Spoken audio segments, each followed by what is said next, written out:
The other night, I watched a scene from inside a courtroom on YouTube. A woman confronted the murderer of her daughter and said, "You took away her future." In essence, this is what murder does. This is why death feels the way it does to all those who are left behind. Because those who are killed will never be able to reach the experiences promised to them by nature. And though we don't know how long nature gives us, we sure do have the right to live it out, no matter how far in we are. Now let's remember this as we turn toward the unborn among us.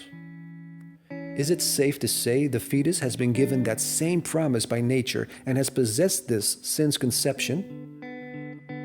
And if so, aren't we taking even more of a future away from it when we kill it at 5 weeks after conception, while not knowing how long nature would have given it?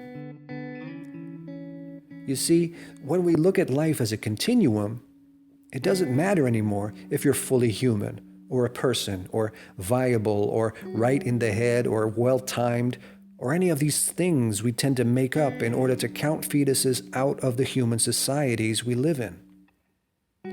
And if life is a continuum, breaking one chain of that entire process means you're ending every chain, no matter where you cut the cord.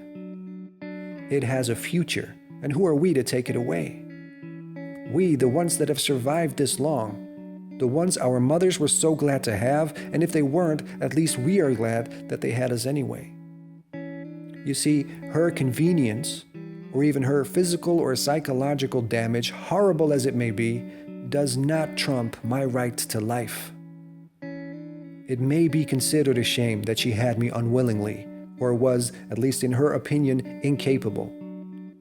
But had she killed me, someone could have rightfully stood up for that dead fetus to say they took away his future. I guess what it all boils down to, and what always has been the problem of mankind, whether it was slavery, the Holocaust, or genocide, there are no differences between us until you want to see them.